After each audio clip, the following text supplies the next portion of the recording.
Hello, welcome to our February garden calendar. This month we're going to visit with Phil Bowman and his wife Venus and their gardens and explore some pruning tips for this month. Also, we're going to talk about just some general tasks in the garden. A couple things I want to hit on as we begin. First of all, if anybody's interested in becoming a Master Gardener, we are now taking applications for the Master Gardener program. I believe we're starting our first class on March the 6th, and it'll run through the 1st of June, 13 classes. We do those with the Caldwell Extension Master Gardener class as well. We cover a lot of topics from pruning to diseases to gardening, grafting, fruit trees, insects, a lot of different things. And the cost there with the Master Gardener class is $100, and that covers the Master Gardener manual, the state Master Gardener fee, field trip expenses. The last class we do go to typically the North Carolina Arboretum in Asheville for a field trip, and a few field trips close to Taylorsville or Lenoir to look at tree identification, wetlands, grafting, things of that nature. Also, just call us at the office 632-4451 if you're interested. Those classes are Wednesday afternoons if you're interested in becoming a Master Gardener. Also, I do want to mention that we have the Extension plant sale now going on. We do have forms that you can come pick up at our office. We'll mail you these forms. They're also online on our website, alexanderextension.com. You could look at the plant sale form. But the plants we sell are mostly fruits, fruits you can't get elsewhere, but that are originally recommended for our area. Blueberries, strawberries, blackberries, raspberries, figs, apples, Asian pears, oriental persimmons, muscadines, and this year we're also selling rhubarb and asparagus. So we have several varieties of each, but all the varieties do well in our area. If you're interested, again, contact our office one way or another. And plants typically come in mid-March, and we have a pickup date set there where you pick up your plants and you can pay at that point in time. Well, one thing that we're doing at the Extension office now is getting ready for our spring Master Gardener class, and our first class is March 6th. And we do a variety of topics from insects, diseases, pruning, fruit trees, grafting, vegetable gardening, tree ID, some aquatic plants, perennials, and then a final tour at an arboretum. So it's on Wednesday afternoons, and it's 13 classes. So Venus, I know you're a Master Gardener graduate and a Master Gardener president, I believe. So tell us, is it worth it, the Master Gardener program? Well, indeed, Lenny. I've been a Master Gardener for a very long time. I can't even remember, maybe 15 years. But the main thing that I'd like to suggest to people interested in plants of any kind, that you get to meet a lot of nice people and you get to go good places and learn some nice things. I've heard other people mention that they're not Master Gardeners, they don't know enough. I said, well, you're going to learn things. It's a low-key class. They want you to learn stuff, but they don't expect you to memorize it. You get a good reference book as the class material and handouts every time that you can refer to anytime in your home gardening issues. So I think it's a good idea to participate in the Master Gardener program and learn about what's in your yard and how to spruce up around your house. So I recommend it to anybody at all. Okay. And we do, if you do want to become an official Master Gardener and have this certification and have the name badge, we ask that you put 40 hours back in within the first year. Volunteer time. Now, some folks don't want to do that, just want to sit through the class and not be officially certified. But if you do, we have a lot of opportunities as far as planting and in front of different public buildings, taking entries at the county fair, judging 4-H mini gardens, a lot of different opportunities, working at the plant sale, things like that to get in those volunteer hours. So if anybody's interested, give us a call, 632-4451, or look us up alexanderextension.com and learn more about the Master Gardener program. Okay, in the month of February, a few things you can get out and plant this month. Towards the end of the month, you can get out and start some things in your garden like potatoes, peas, sweet peas. You can actually get some of your cold crops out in the garden in late in February, such as cabbage, broccoli, onions, a few of those things. So finally, it's time to get back out there in the garden. As far as fertilizing, you can fertilize your larger shade trees into the month. Lawn, it's time to go ahead and fertilize that lawn. So if you haven't got a soil test, you might want to get that. Spraying, if you've got fruit trees, a dormant oil spray would be good to help get rid of some of the insects at this point in time. As far as other chores, some specific chores, you might want to get out there and clean out the bluebird boxes, because February is the month that they come back and start looking for their homes. Get out there and start getting those tools ready. Get back out there in the garden. Also dividing some things. You can get out there and divide some daylilies, some of those things of that nature later this month as we start warming up into spring. So several tips for getting out there and starting to get some things going in the garden here in the month of February. Well, here we are in the month of February, here at the February Garden Calendar, and we're here at the Bowman, the Garden of Eden, the Bowman's place, Phil and Venus's place. Main thing we're going to cover here is some pruning tips, but I did want to let everybody know Phil and Venus just passed the certified arborist exam, and they are now praise to God. certified arborists in our county. I think Sean Cox is the only other one, as far as I know, beside the Bowman. So glad to have that distinction here. So Phil's helped us with master gardener training and things, a lot of things with the master gardeners over the years. So he actually teaches our pruning class. So we're just going to demonstrate some things here that need pruning. Welcome back again. It's always good to see you. We're very proud of our extension service here in Alexander County, and hope the state can keep it funded properly. I know that's been some discussion. So let me put a plug in for you here.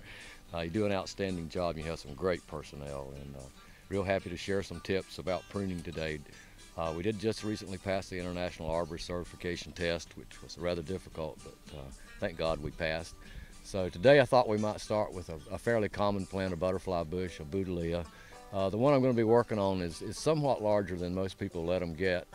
I have let this one get big on purpose, and you'll be able to see by the flowers, the dead flowers on it, how many blooms were on it. This is for mainly butterflies and the bees, and Venus cuts a lot of them for her decoration for her flower arrangements. So we'll make a few cuts on this, and I'll make a few comments on it, and then we'll try and find some other trees that's around that people might have some questions about. Well, Phil, a few of the tools, once you go over a few of the tools you'll be using for us here in the pruning. Okay. It is very important in your choice of tools that you make when pruning. You want them to be sharp. One of the main tools that we use, I'll start with a hand pruner.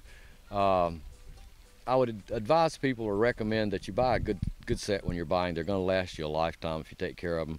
I'm a little partial to the Felcos. You do want a bypass pruner where the blade goes by the cuts made here instead of the hammer and anvil type where it brads it and cuts it that way.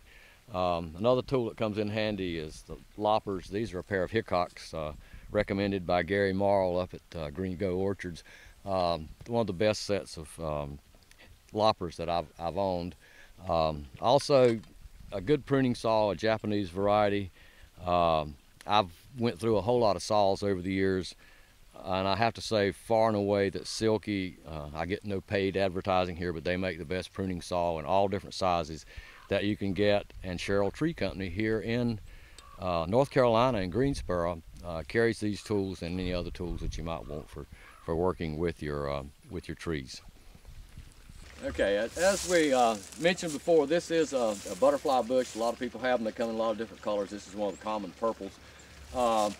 It is a very old one, as we'll pan in later and maybe show you the roots of it. I do not cut as short on Buddleias as most people, but you want to just go back to where you've got some live growth that's coming out. It's kind of frozen now with all the cold weather we've had, but that's not going to be a problem with it coming back out. So mainly here, I am just shortening this back so that I'll have better bloom come this year. You want to cut where there is new growth coming out on either side. If you cut a place behind this growth, then you're going to have a dead piece of wood until you come to the next live intersection there of branching. So you would like to cut back to where you've got the branches coming out, and you can just lop these. It's a matter of personal preference. Some people like them a lot closer than others.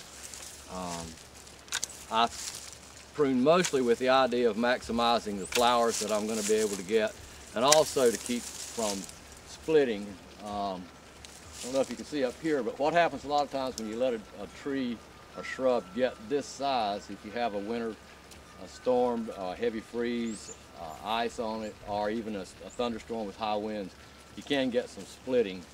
So what you want to do on that is, you can't probably see with the camera here, but there's a split running down. So I'm going to go all the way back and take that complete branch out so that we won't have that split there. Some of your branches you'll notice that are dead and died. You want to cut those back as close as you can to where the branch is coming out. You don't want to leave long stubs like has been left here if you can help it. Sometimes you can't get in to make a proper cut, so you just do the best you can and don't worry about it. But I'm going to take this one back significantly here.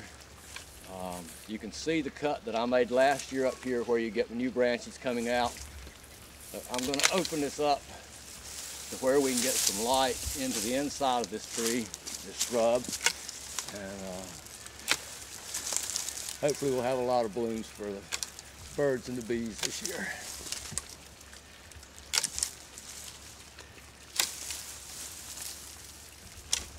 So what we're doing is trying to get light more to the inside, opening the plant up. You always want to make sure you get any dead branches that's there, as they could cause disease problems later on and they're unattractive. I would mention that there is a collar where the branches come out of your main trunk, even on shrubs like in trees. You always do want to keep your cut outside of where the collar is. There's hormones within this collar that helps the wound to heal. So you want to be sure you don't get too close to the trunk. You'd prefer a little short stub to having one that's too long, but you do want to get in beyond the collar.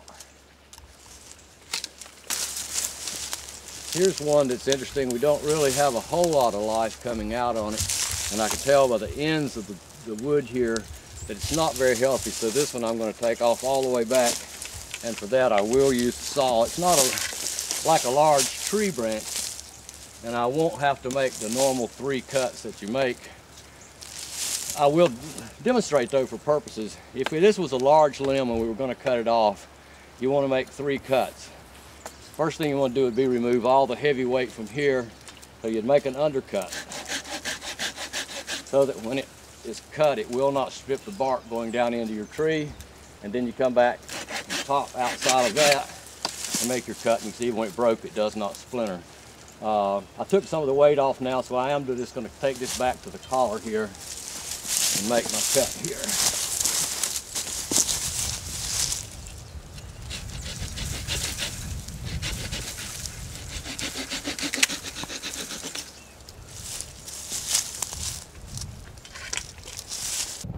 The tree we're going to be working on now is a Japanese maple, Shinda Shoho, which is one of the older varieties that's been around for quite a long time. A lot of people have them. They need to be pruned according to what type of tree you have, whether you have a weeping, small weeping, upright. This is one that's semi-weeper. It has a couple of really bad branches in it that we're going to try and correct today. This whole branch right here is overtaking the whole tree and actually is not in balance with the rest of the tree. So we're going to take that out. We're going to take this bottom limb off here and one of the side branches here. And to do this, instead of making the 3 cuts that we normally make when we're pruning a branch, I'm just going to use the loppers to lighten the load that's going to be on this stump when I cut it off.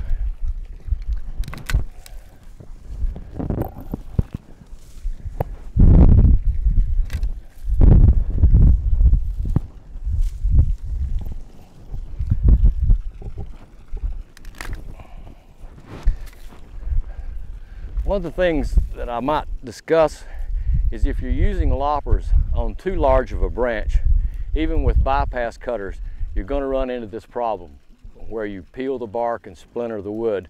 I made them because I knew I was going to take the whole trunk of this branch out, and I'm going to cut it out with a saw. But you do want to be aware that if you're trying to cut too large of a piece of wood with the loppers, you quite often end up with damage that would not make this wound heal up well. And that's the main thing we're looking at, is we want this tree to heal after we've did the amputation of this limb. And the larger the cut that you have, the longer the wound takes to heal. So we want to make a good cut here, staying outside of the collar. So we will make our cut here in the center, and I think you'll be able to see that.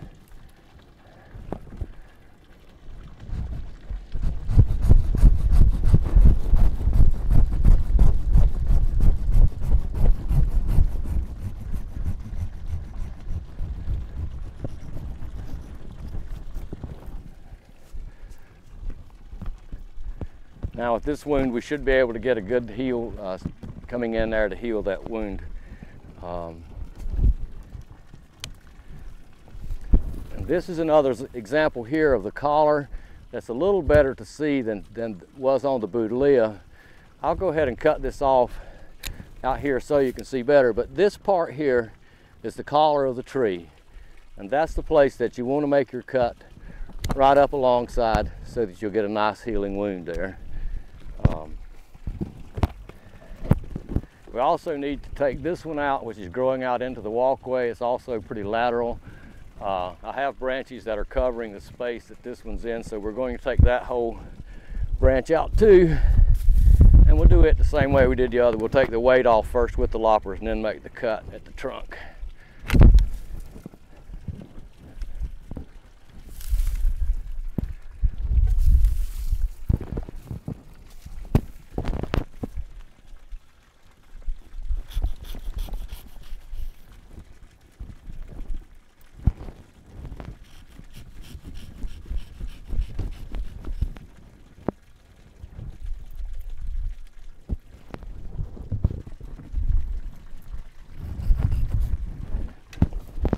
I also noticed that today temperature has been up of 50 or above after a fairly long cold snap for North Carolina, so we are getting a little bit of bleeding with these cuts on this maple.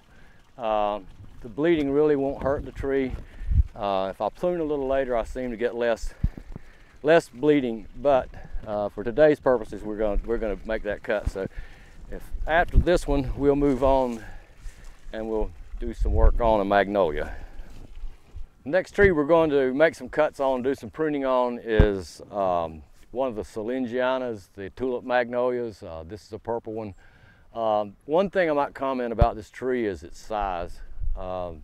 We get them from the nursery. They're rather small, 3 or 4 feet, and we plant them in a space and think that they're going to grow in a well-behaved manner. And what we end up with is a tree that ultimately is going to be 30 or 40 feet tall and probably 20 feet wide. So when you plant these, we need to always be aware of the ultimate size of the tree, and if it's in a good location, it may exceed what the tree specifications say it's going to get. But one of the problems we have with tulip magnolia is that you get a lot of water sprouts, same as you get with crepe myrtles and a lot of other trees that have suckers growing out. We want to get rid of these.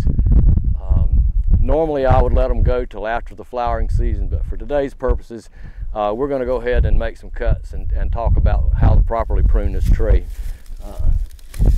So we want to get as low down as you can on the sprouts and make a good clean cut for that. There's also a similar type growth that comes out under your branches sometimes, and you want to be aware of dead, crossing. As we can see right here, this branch coming out here is rubbing this branch. So the decision has to be made of which branch is going to go. So I'll probably not cut it now, but I'll be cutting this off right here.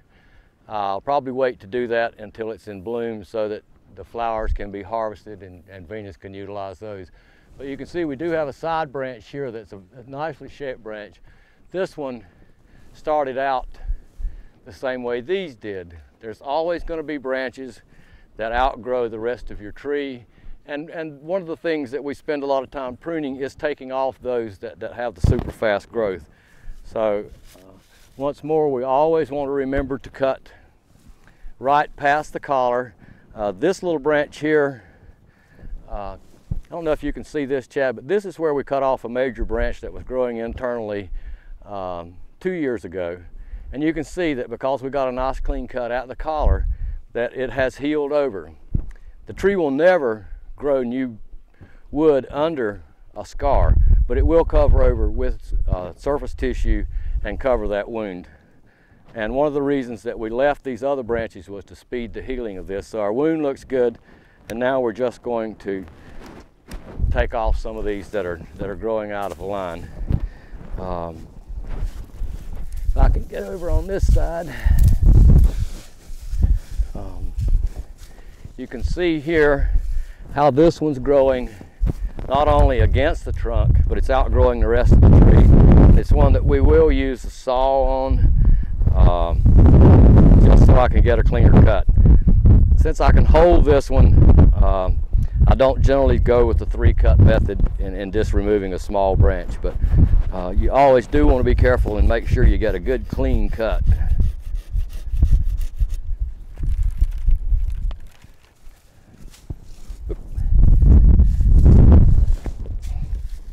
And we have much the same problem right here. We have a good lateral branch. And one of the things we might mention is that when you're looking at branches of trees that need to be removed, you like to have a 45-degree angle of the branch coming out of the tree trunk if possible. It don't always happen, but you can see on this tree that most of them are growing at an angle like that. The problem we have with if we leave these is it's not a strong junction. If you get a lot of weight on this when the trunk of the tree is enlarged, then you get a lot of breakage with these. So we're going to go ahead and take these off right back here at the collar.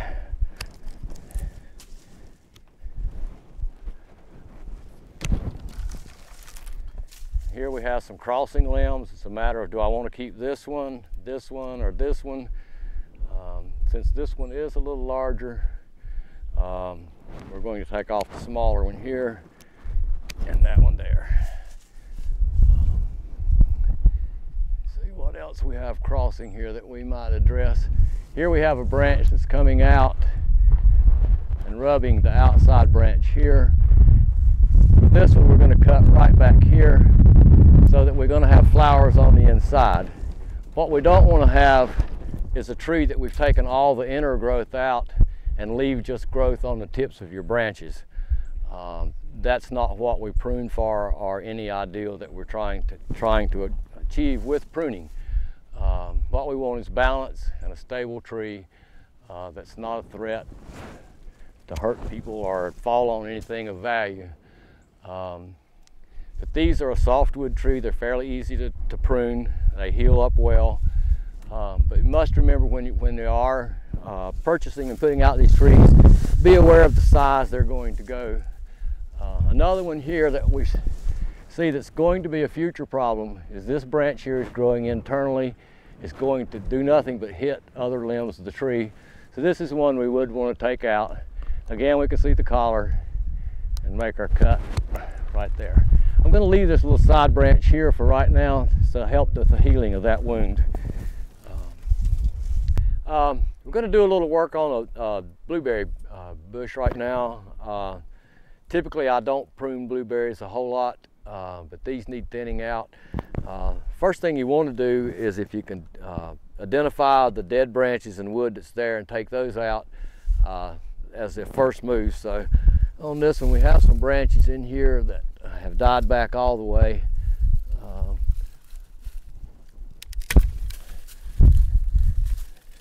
With blueberries you also get a lot of, it's not suckering in the traditional manner, but you get new plants that come up. These I've left until they're about this size, so this spring I'll take some of these out and plant them in another area. So I'm going to leave those, although they're, they don't look very good right now, but I will move those in the spring. And now we're going to thin out some of the canes, and some of these where they go into my pathways and walkways, we're going to have to make some cuts that's going to free up the walkway.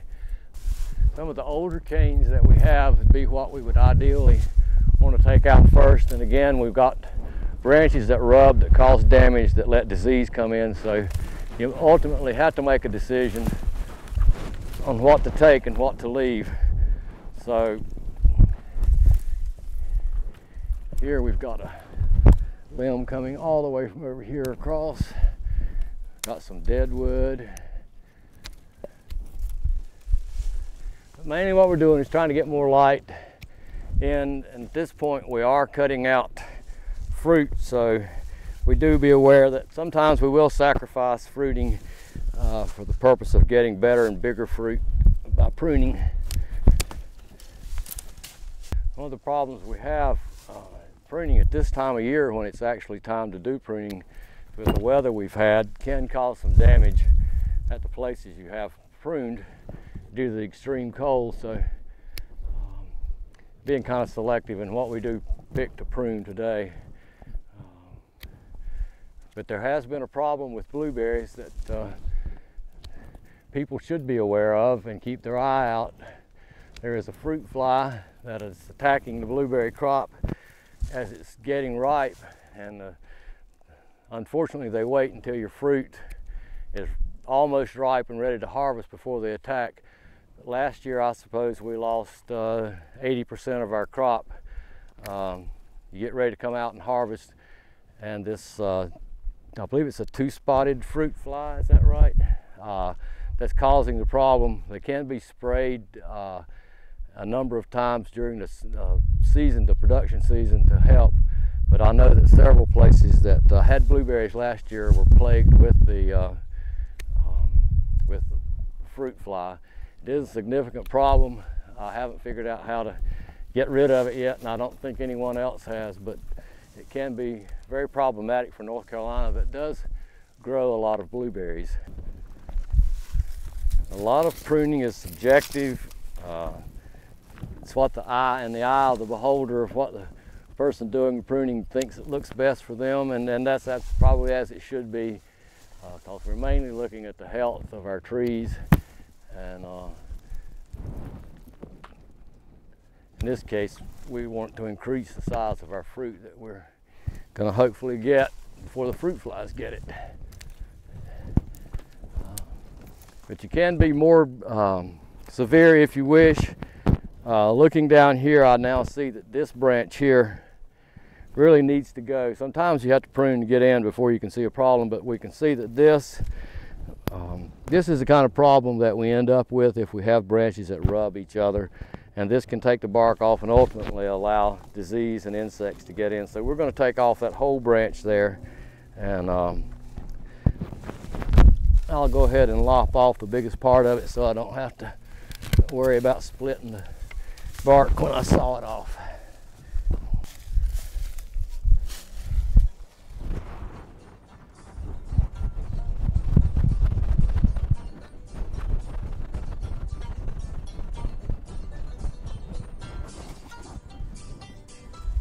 That's your basic approach to blueberries. It's a matter of thinning. You do lose some fruit when you prune, because all these buds that are breaking out will be the blooms and the berries. But you should get larger berries with proper pruning. Well, now that we've seen a lot of helpful tips from Phil here on pruning, Phil, before folks go out in the yard and start hacking away, what are some general tips you'd like to leave for them as far as their pruning chores for this late winter here? Well, always, number one is safety first. You want to be sure that if you're falling larger trees or taking limbs off a tree, where it's going to fall, what the damage might be if it falls in the wrong place. So always be aware of overhead power lines, where people or cars might be parked if you're doing any of larger work. But mostly for shrubs and trees in your landscape, you want to get those out that are dead, diseased. Get those first, and it gives you some idea of what you need to take out later then. We're shaping to make the tree look better. Please don't have your trees topped. The only time we might recommend that is if it's absolutely the only way you can keep a tree in a spot. But the ultimate beginning of pruning begins when you plant and select the tree for the site. So proper selection of your tree, site selection where the tree will have room to grow to its natural height. Most trees don't then require a lot of pruning unless you have storms or ice damage. So proper tools, some idea of what the shape of the tree wants to be, and don't be afraid to prune. Pruning stimulates growth. Just be aware that if you do top out a tree or a branch, you're going to get 5 or 6 branches that come out of that cut to begin the new growth for the tree. And of these, then, if you're going to do that, select 1 or 2 that you like and take all the rest out as extraneous material and shape the tree in that manner. There's good books on pruning, there's videos, all kind of information, so maybe a little study. Just be careful when you're doing it. Don't do like I did and cut yourself. Well, we're glad to have Venus with us as well. Both Venus and Phil have just recently passed their ISA Certified Arborist exam, and I guess that exam was very easy, Venus, is that correct? No, Lenny, the International Society of Arboriculture gives a hard test, and we studied hard and we worked and we passed it, and we're very excited to be a member of this group. And I know with that, you know, like I said, I think there's only one other, Sean Cox, and he works for the city of Statesville and doesn't do much work, but some consulting work or some types of jobs that you'd be willing to entertain from folks. Give us some idea what some things you can do, would be willing to do, Phil and Venus.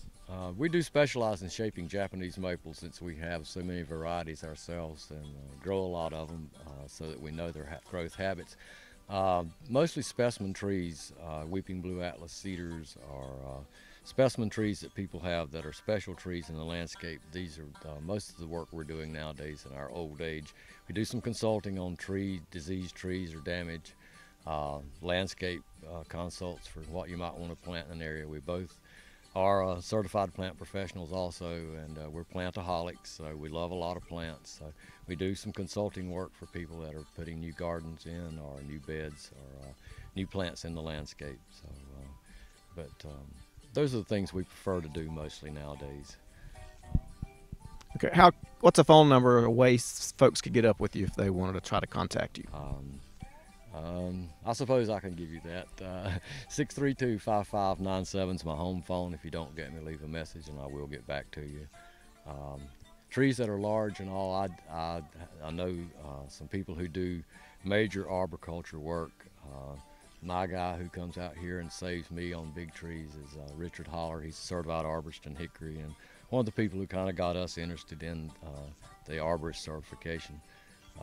But always be aware of the task that you're going to undertake, what residual damage might occur if you fall a tree or if you drop a limb.